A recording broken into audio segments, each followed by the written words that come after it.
what's going on? It's your boy Derek, Brazil Living Channel, the channel where we give you actionable information that's going to help you on your move to Brazil, or if you're going to be here for a long periods of time. These are things that are going to help you. So we're going to outline some things today, kind of piggyback off where we were yesterday, talking about dating. I think that video was a little more negative, and I think we had to get a little shock value in there because people don't listen until you grab their ear. But today we're going to go on a more positive note and try to tell you how you can actually find somebody who's actually even worth dating here, say in Brazil. And now a lot of what we're going to talk about today is going to extrapolate to other places as well, whether it's Colombia, DR, whether it's going to be Philippines or Southeast Asia or Poland, wherever you're at. Brothers is all over the place. And so I think we need to kind of talk about some of this because I've been watching videos and I've consumed a lot of content, and I'm seeing a lot of the same patterns develop, and those patterns are not good. And those are behaviors that we can correct, especially if we're serious about actually meeting somebody and actually dating somebody that's going to be good for our lives and somebody who is going to be around for the long term and not just for the short term. So a lot of this is going to translate over. So if you're not coming to Brazil per se, doesn't matter. You can use this information pretty much anywhere that you go. A lot of this is just understanding women, understanding the position that you're in as a man, and understanding how you might approach the situation. And there's just pretty standard things that you got to kind of have down. And so we're going to get into them. So one of the first things that we got to have down is the language, right? So if you can't communicate with somebody and all you have really is a Google translator, they don't speak great English and you don't speak their language, it's going to be really, really tough for you. So I would say that the number one thing that you want to get into as soon as you realize like you are going to be interested in traveling and being somewhere on a long-term basis is learning the local language. Now, of course, here in Brazil, that local language is Portuguese. It's not the hardest language to learn. It's still a Latin language. A lot of words that are very, very similar to English.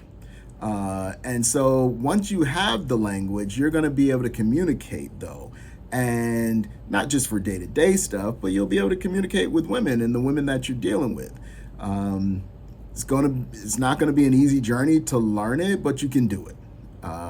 And what I see and what I've seen a lot is individuals who are not willing to actually do the work of learning the language. And so they stay stuck in a place where they're always reliant on someone else, or they're always, dealing with girls and women who might have more English than others. And typically those are going to be working girls, typically because they're the ones who have to actually deal with tourists. That's where they're learning from. That's where they're getting their little phrases and stuff from. They're the ones who want to talk to you and will have the tolerance to talk to you through Google Translate. Most of the time, normal local girls and women, they don't have time for that. They're not really going to be so patient. That's what I found. They're not so patient to listen to you and talk to you through Google Translate. That's really not going to happen. So they want someone that they can converse with. Brazilians love to converse. The girls here, they love to talk and chat. They want to feel heard. They like the interaction of that. And if you're slowing that down and you're not able to kind of keep up with them or have conversation with them, or at least understand what they're talking about, they get a little frustrated with that. So I would say that the number one thing that you can do is begin to learn the language. This is also great because now when she's on the phone or you're hearing some conversation going on or whatever, it might be something a little intense or whatever like that, and you're not aware of actually what's being said because she's speaking in her language, you might miss some things. I saw a video last night. It was that exact thing. A matter of fact, I think I saw a couple of them, and these happen to be out of Thailand or whatever. The guy tells stories about it from other guys. He just relates their story. And a bunch of the situations were guys who didn't know the language, and they're hearing their person talk, they know that it's an intense situation, but they don't understand anything that's going on or the conversation that's going on. And one of the dudes turned out that he had the girl that he was messing with, she had a whole husband, so he could hear that somebody was, I guess the guy came in on speaker or whatever, and he heard a guy's voice or whatever, and the guy seemed upset or whatever, but they're speaking their language and he didn't understand. So turns out that, she was talking to her husband, and who knows, they were kind of plotting some stuff together too, about how to get money out of him. And that's what they kind of kept doing here. Let me turn this phone down because these messages for the Airbnbs coming in. So let Deborah handle those things. But yeah, so he was getting these, he was getting used by this girl because she understands that you don't understand the language. So she's kind of one up on you in that area or whatever. And she's realizing she could talk right there in your face and you don't understand what's going on. So I think the number one thing that you want to do is start by learning the language. Connect with some of the language. You don't need to learn it all. You don't need to be fluent, but you need to understand. You need to have some understanding. And, and then it helps you with communication with your person. I'm going to give you an example of how having some information and having some of the language can help you, but it also can make you, it can also make you misinterpret things too if you don't have enough of the language. So there's a word here in Portuguese for bread, right? So bread is pronounced pão.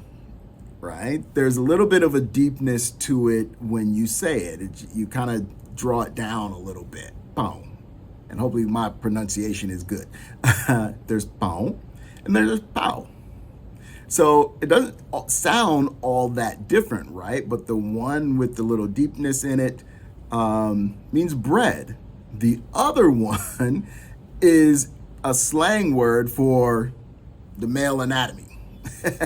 So now imagine you might be talking, and if you're not saying this correctly or whatever, you're not hearing it correctly, you might be talking about bread, you might be talking about the male joint.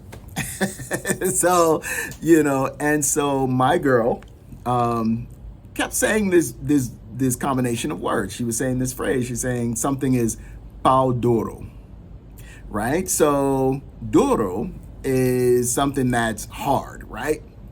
So in my mind, I'm connecting the two, and I'm like, why is she always saying that or whatever? And then she was saying it about some guy or whatever. She's like, oh, he's pão duro or whatever, whatever. So, and she would like do her fist like this, right? And so it was looking to me like, I'm like, why is she talking about he's got a rock hard joint? Like, and so it was a few times I kind of heard this, and I'm like, sounded like, why is she saying this or whatever? I never really confronted her about it or whatever. It was, but then I heard her reference that in reference to a woman, and it made me think okay, I don't understand what she's saying then, because why would a woman have a rock hard joint? Like that don't make no sense to me, right? So, but what I found out is, of course, Rio has a lot of slangs and things like that. So pão duro means that they're a tightwad. They're hand around their money. They don't give anybody anything. They're stingy. They don't help anybody with anything. So for the longest time, I was misinterpreting the meaning of this statement. So it can be things like that. So this is why it's important to be kind of immersed in the culture, have a lot of conversation in the language so that you can begin to understand, especially here in Rio, the slangs and the sayings that they have that may not exist in another place. You got to have some understanding of the language. You have to understand the culture a little bit, understanding that, yeah, they do have slangs and things maybe here, whereas in maybe Sao Paulo, maybe I'm not going to hear the same things. Like pessoas, or I'm speaking Portuguese, people saying valeu or valeu, right? It's pronounced different ways here too. Valeu, valeu, they'll pronounce it different ways, but sometimes that means hello. Sometimes it's kind of like a goodbye. Other times it's kind of like saying okay. or whatever, that's something that I hear here in Rio. It's not something that I heard at all, I don't think, in Sao Paulo. Or when I was in Ilhabela in South Sebastian, I don't think I ever heard that. But when I got to Rio, this is something that they say, right? There's a lot of other things, a lot of other words and slangs and things that they do say here. So part of dating and seriously dating somebody and seriously being able to have conversation with somebody is the language. You're not going to get everything in translation through Google Translate, because some of this stuff is not going to translate over, and you're going to be a little bit lost there. And if you're having a serious relationship with somebody, you have to be able to communicate with them. Lots of little things like say dinero. Dinero, money, but one day my girl was saying Jim. So, which is DIM, right? When she write it, it would say DIM or Jim. Or she would say it sometimes or whatever. And then I found out that means money too. It's a slang for money.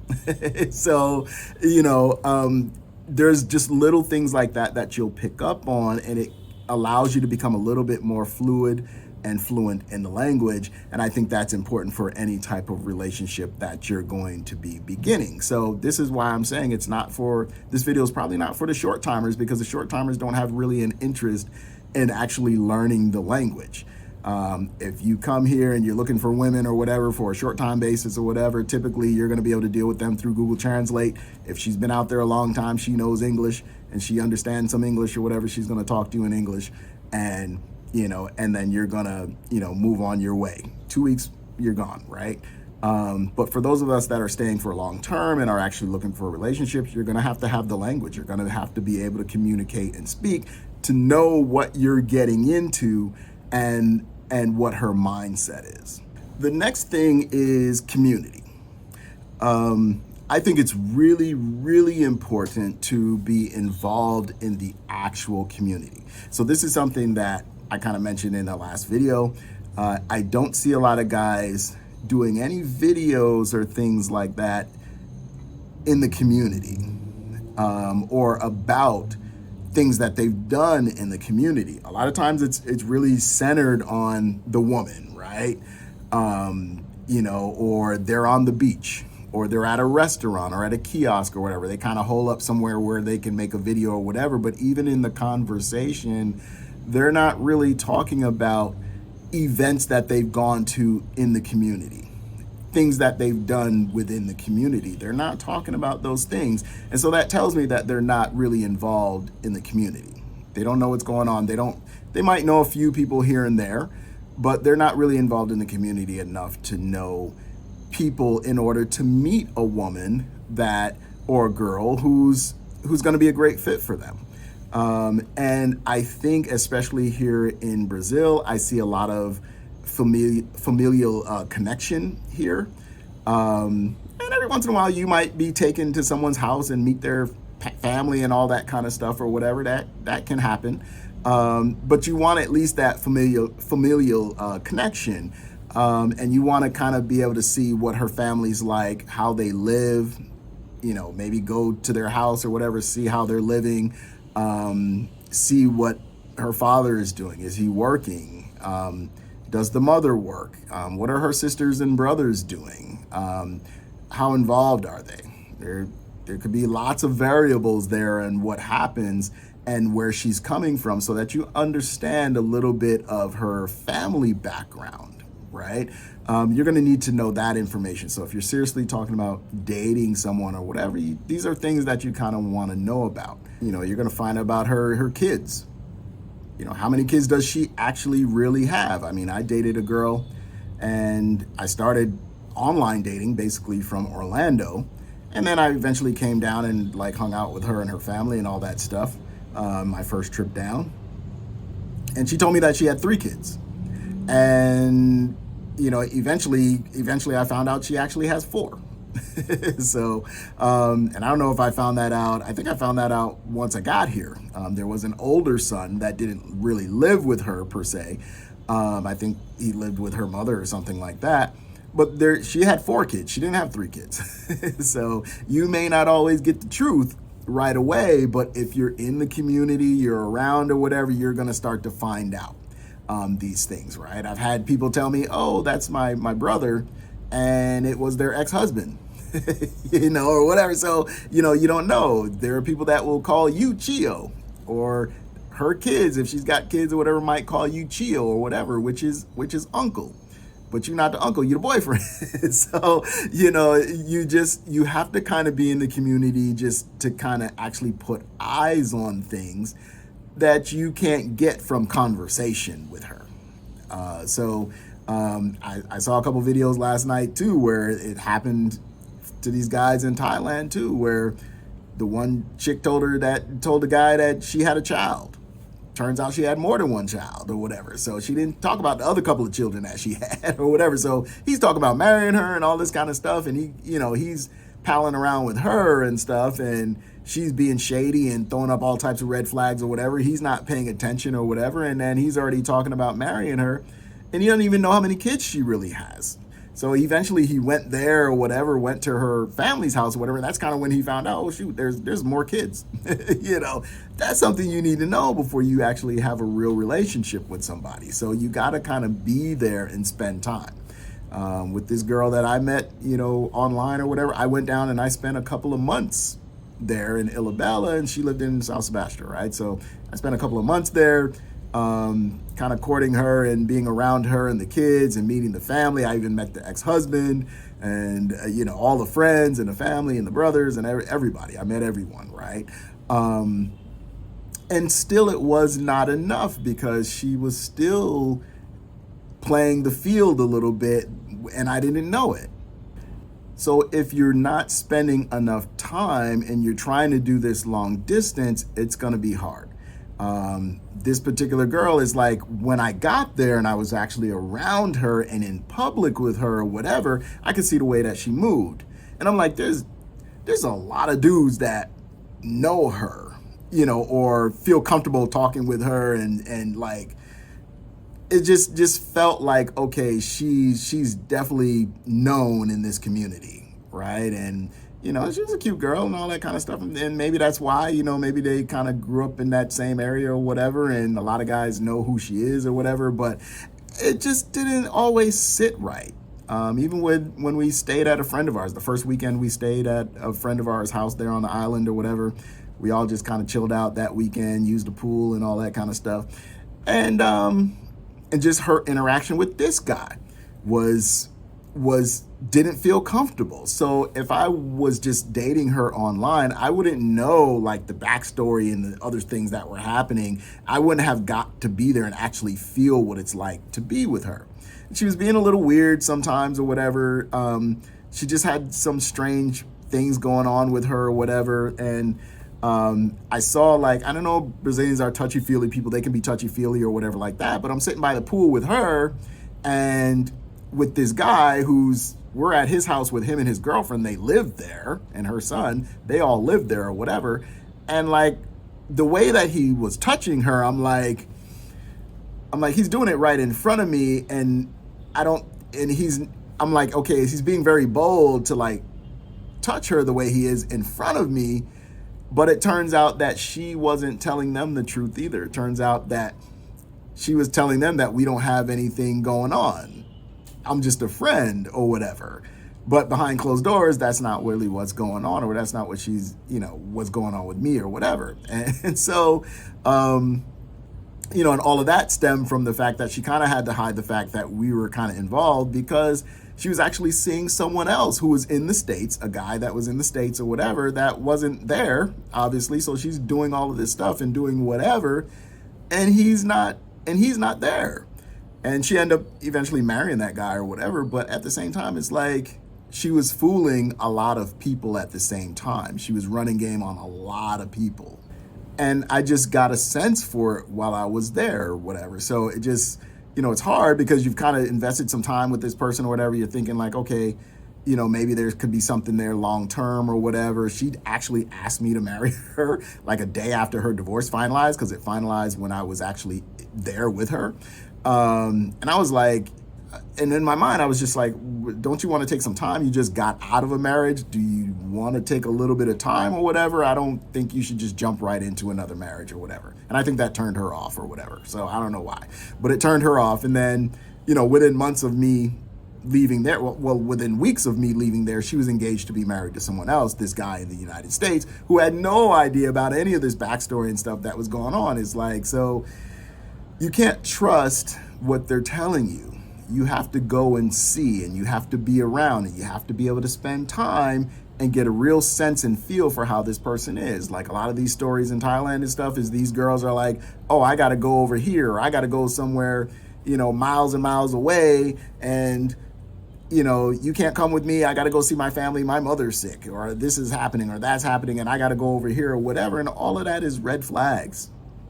All of that is red flags. You don't want somebody who's got to travel way over here and do all this extra stuff and be away from you long periods of time, because it turns out, they're seeing other dudes. Like the one girl, the story they told was like, she needed money to go see her mother or whatever. So he gave her money to go see her mother. She's that broke or whatever, but she came back with a new cell phone.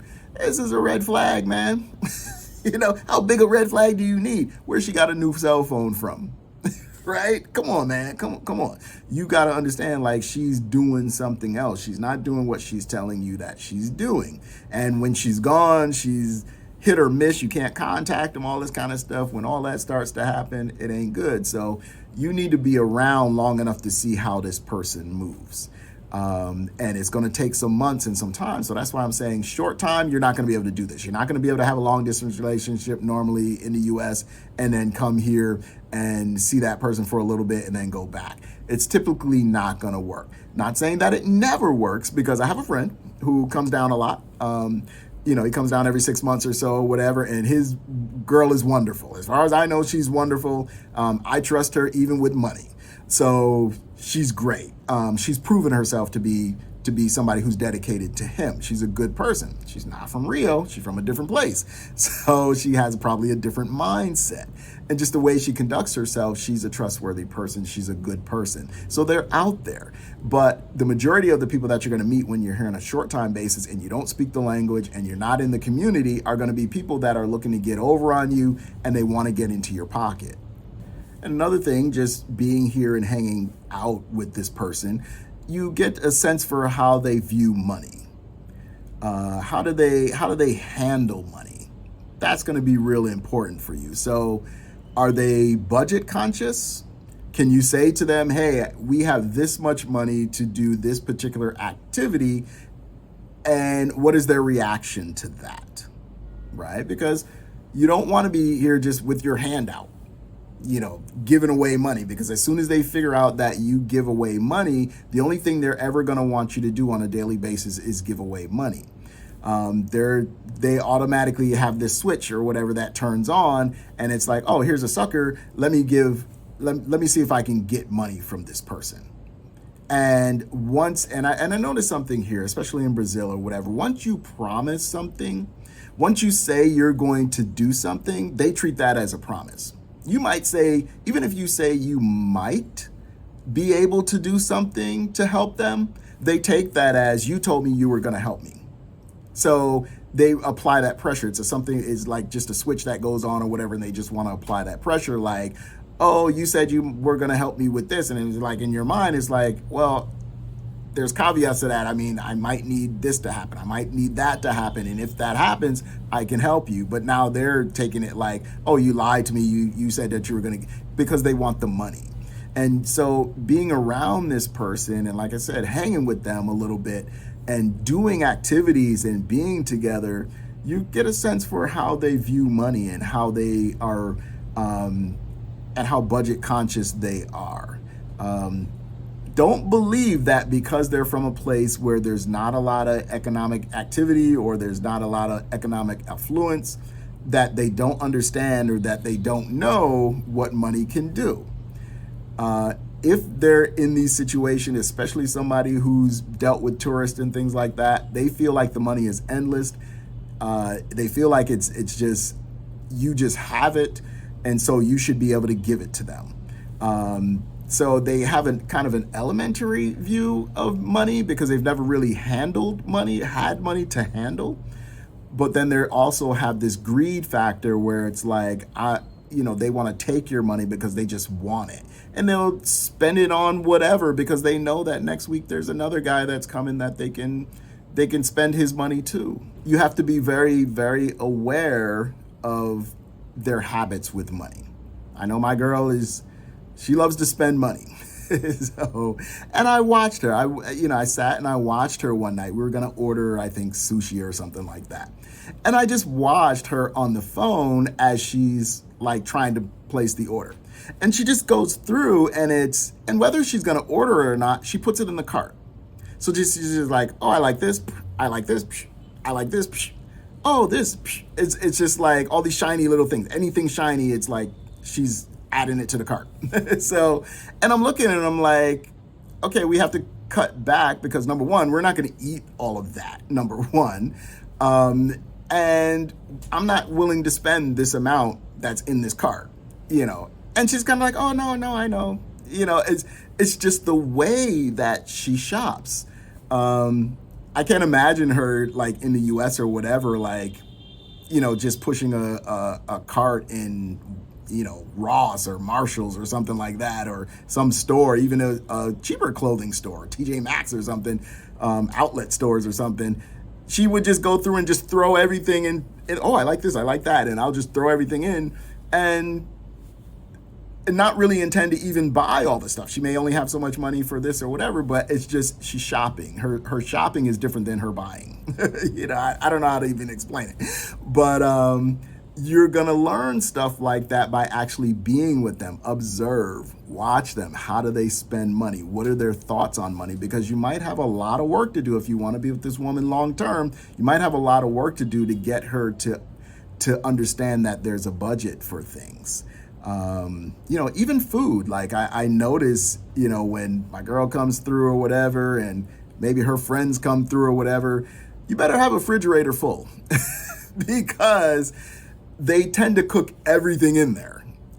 They just kind of go, oh, you have this, we're going to cook this. And oh, you have that, and we're going to cook this. Now you might have planned out like, okay, I'm the kind of person that's like, I don't eat a lot. I'm a fat guy, but I don't eat a lot. But I plan out my meals. When I go shopping or whatever, it's like, oh, okay, I bought steak for this, and I bought some hamburger for this, and I bought, vegetables for this, and I have this vegetable, and it can go with this meal or whatever. And I kind of have like, okay, for this week is like, I know when I get home from the studio or whatever, I'm going to cook some stuff or whatever. I've got things that kind of match each other the way that I like them to match for me to eat them.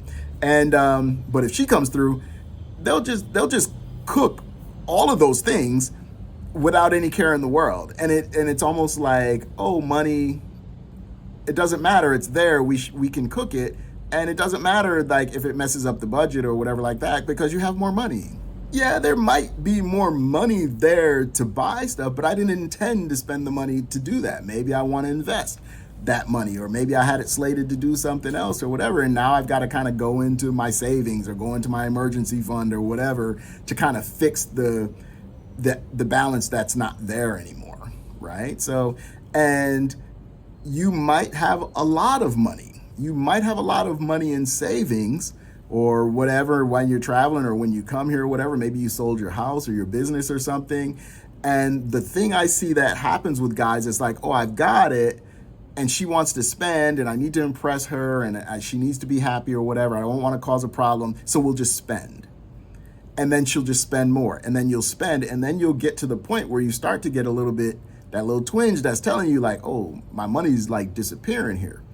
And so that's what happens with guys, even if they have a lot of money. So it's funny because there are guys that'll be like, oh, well, I have all this money and I've got all this or whatever like that. And so I can spend. And what happens? They end up broke. We see it all the time. They end up being broke because they don't control the spending. They're spending way out of their budget. And now it's thrown off the plan that they had for when they moved to a different country and how much they were going to spend per month. Maybe their goal was $1,500 a month or whatever they can live on. If you're spending $2,500, you're killing the months on the end that you would have had to spend that money, or the 1,500 normally would have took you 30 months to go through, and now you're shortening that to like 20 months or 15 months or something, and you've just spending. And I see these stories constantly with guys who are just spending through their money because the girl is making them, or not making them, but the girl is making suggestions that you spend money on this or you spend money on that, and she cries and she's having problems, and her problems become their problems, and they just blow through their money and realize, like, all of my savings is gone. I let this girl spend all my money, and now she's no longer interested because you don't have the money to spend anymore. Trust me, that's not what you want. So you gotta kind of vet the person, find out what kind of person she is spending wise. And then you wanna know what her other habits are. Is she a lazy person? Is she willing to cook and willing to clean and keep up a nice house or whatever? Typically in Brazil, you're not gonna have that problem. Most of the girls I pretty much find here, they're very cleanly, right? From favelas all the way up. They seem like they have a real understanding of, like, they want a clean house, right? So they definitely know how to do that, and laundry and clean clothes, and they like to present themselves well. They like their hair done, they like their nails done and all that stuff. They want to present themselves well. So you typically don't have that issue with them not cleaning or whatever like that, but sometimes it can be that way. So you have to know if she's willing to actually do that. You're not typically going to have an issue with that here in Rio, I would say. So, but I can imagine there are some, there's tons of people here, tons of women here, so you have to be careful about it. Does she like to cook? Will she take care of home? All of that stuff. All of those things are going to be very important, and you're not going to be able to know that if you don't spend time at their home, seeing how they live, seeing what their challenges are there. Like, I've been in different apartments and different places or whatever with varying degrees of issues and problems and challenges. How does she even deal with her neighbors? I have a friend who's doesn't seem to get along with her neighbors. Probably in the last 4 or 5 years, she's probably moved like 6 times. So she doesn't seem like she gets along with neighbors for very long. And so it can be a problem. Like, so you want to know, like, if I'm living with this person, how is she going to be with the people that live around us? Is she going to cause a problem where now we got to move? Or she's causing an issue to the point where, somebody wants to physically do something to her.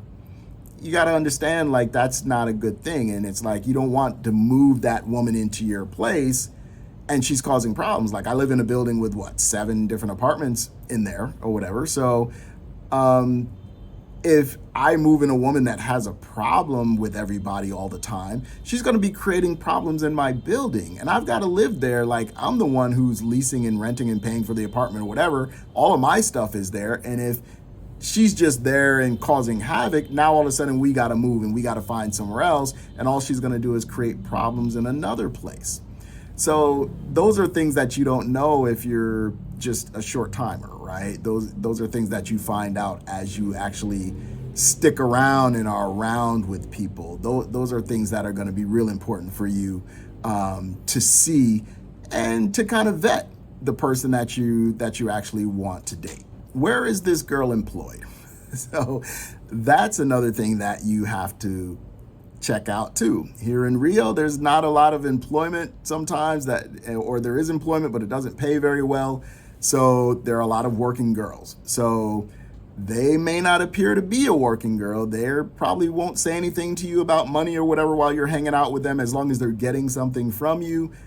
They may just do it on the side here and there. Might here and there to pick up money. Maybe they got kids and they got to pay for their kids or whatever, and they're hiding that part of their life from you.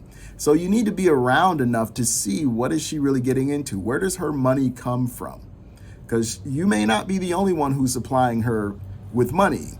She has a phone, and she could be going in her phone and talking to all types of guys who may not be here even. They may be in the United States somewhere. They might be in Europe or something, and they're still sending her money while you're giving her money. So you got to be mindful. You got to watch. You got to look and see. I had a girlfriend that I dated for about 3 years. It was long distance. I was in the States, and working and all that stuff. I did put her through a small nursing program here in Brazil or whatever, because I wanted her to have a career when she came to Rio. I wanted her to have a leg up and some type of certificate underneath her where, maybe she could get into the medical field or whatever. And I would have went even further. I would have got her an actual nursing degree if if we had been together. But I was taking care of this girl. I'm sending her money for her school and all that stuff, everything that I can do for her. And one day she popped up on the live when we were talking face to face or whatever. She popped up with gold on her neck, a gold with a little medallion or something on her neck or whatever. And I'm looking and I'm like, okay, where did you get gold from? Like, how did you have money to buy gold? Because I know that platelet or whatever was not cheap. So I'm like, where did you get money to buy that from? Because I'm giving you money for other things or whatever, and I know I didn't give you money to buy gold. And it turned out, as a birthday gift or something or whatever like that. And I'm thinking in my mind, like, her family situation, it didn't make sense to me. So maybe it was, maybe it was not. But in the end, turns out that she didn't marry me. She didn't come to Rio like she was supposed to. She went to the United States and she married a guy there. So in my mind, I think she was playing the field a little bit, and he probably sent her the money. She bought the gold and forgot that she probably shouldn't wear that, or probably didn't think that I would even notice.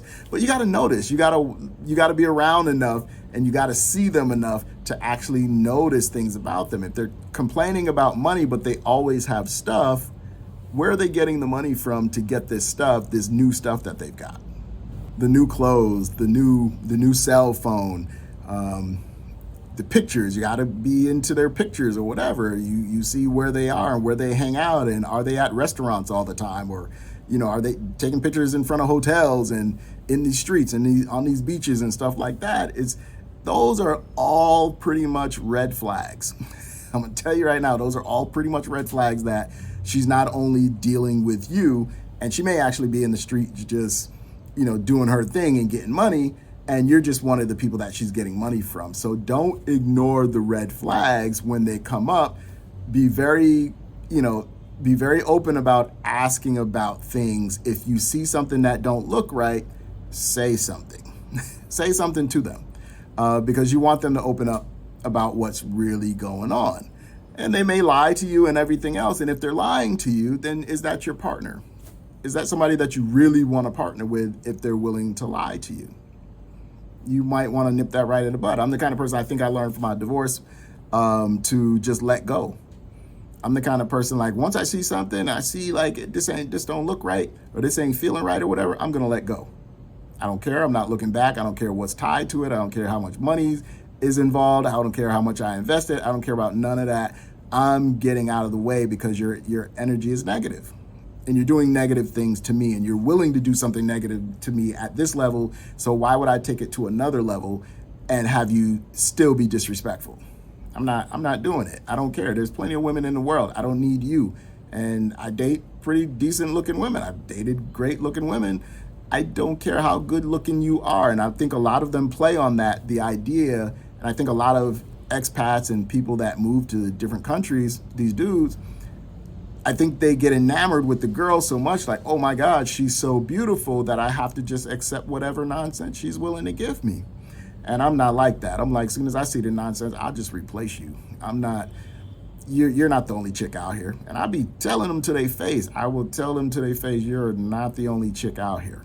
I'll find another chick just like you. And from my experience, that has always worked. I left my current girlfriend for like almost a year. Like, I just seen some things I didn't like or whatever. I mentioned it to her. She said something slick to me, and I blocked her right then and there. I didn't even say nothing to her. I just blocked her. I blocked her on everything. And I didn't talk to her all year, last year, from, I don't know if that was, I forget what time it was. I think that was right around January. Because it was after New Year's or whatever, or maybe it was March. I forget when it was, but it was most of the year. She sent me a message through one of these other applications or something. I guess I started a new account somewhere, and she was able to see my profile, or she found me on there, and she sent me a message. I sent her a one-liner or whatever, didn't talk to her or whatever. That was in like July sometime or whatever. And then she hit me up again in like December. I didn't even see the messages, because I don't even really go on that app like that. to even look at the messages. I'll post up there and just leave. I don't even look at the messages or see who contacted or who liked it or whatever. I just kind of leave it there. And so she contacted me there. I kind of contacted her, again, and I opened the dialogue again. I want to see what's changed in a year. So a few things have changed. So we've kind of been, I kind of went into the situation with that or whatever, thinking like things have changed, but I noticed that a lot of things have not. So, there's no guarantee that I'm going to stay with this woman because, I'm like, listen, you're going to be in my life the way that I need you to be in my life. I'm not going to be in your life the way you need me to be in your life. That's not going to work for me. You're going to have to conform to the way that I need you to live. When it comes to budgeting and money and all that type of stuff and how you do things, I can't be involved. I can't be involved in your shenanigans. I'm very driven. I've got a lot of things that I've going on and things that I'm trying to build and things that I'm trying to keep together. I'm juggling a lot of things and I'm like, I can't be juggling, this ball that's lopsided and won't come back down into my hand the right way. If I throw it up in the air and it's off way over there somewhere, I'm not going to get it. It's just going to fall on the ground. I'm not messing with that no more. I'll just replace it with one that wants to fly right. So, I think these are things that are important for you. If you want to date somebody long term and you're looking for a serious relationship and somebody that you can actually marry, like some of my partners, people that I know online or whatever, they're married. All of them have gotten married or whatever, and they found serious individuals. Those are the people that, those are the women that really understood. And those are the women who lived their life a certain way to be in position to be married. There's a lot of girls out here that do not live their life in a position to put themselves in position to be married. They're living their life in a way that they can get quick money. And that's all they're looking to do. And you don't want to be that target. So I've been going on a little bit long here. So I'm gonna cut this. If we need to do a part 2, we do a part 2. I'm gonna look at it, see what we talked about, because I really just kind of been spitballing this and putting it out there or whatever. But I'll get on here and we're gonna talk about a lot of subjects. There's a lot of things that we can talk about. It won't be just relationship stuff. This is just what we on right this particular second in this couple of days or whatever. But I just put up a video about safety in Rio, how to be safe. I talk about some of the experiences and the things that I've seen here. I've put up some videos about going to the carnival, and some of the street and block parties and all that stuff, the blockos. So go check that out. There's gonna be a lot of information here on this particular channel. We're gonna get into it. Like I said, we are the place for actionable information that you can use. If you need a consultation, you can hit me up. Check out the link in the description of the YouTube channel itself. It's my PayHip site, payhip.com/Brazil Living, Brazil with an S, because that's how it's actually spelled. And also my book, the Brazil Experience or whatever, that's on Amazon. It's also on the PayHip site. If you want to pay there for a PDF, you can for $7.99. Okay, fine. It's cheaper than the Amazon. But you can get a hardcover at Amazon or a softcover or hardcover book at Amazon. So we're here to give you information. I want you to have good information as I grow and as I get more information and things like real estate and stuff like that. I really want to get involved with that. We're going to put it out there, the contacts that we have and all that stuff. We're going to share all that stuff because we need you to have actionable real life information that's going to help you do more than just hook up with working girls. So it's your boy D. We out of here. Peace.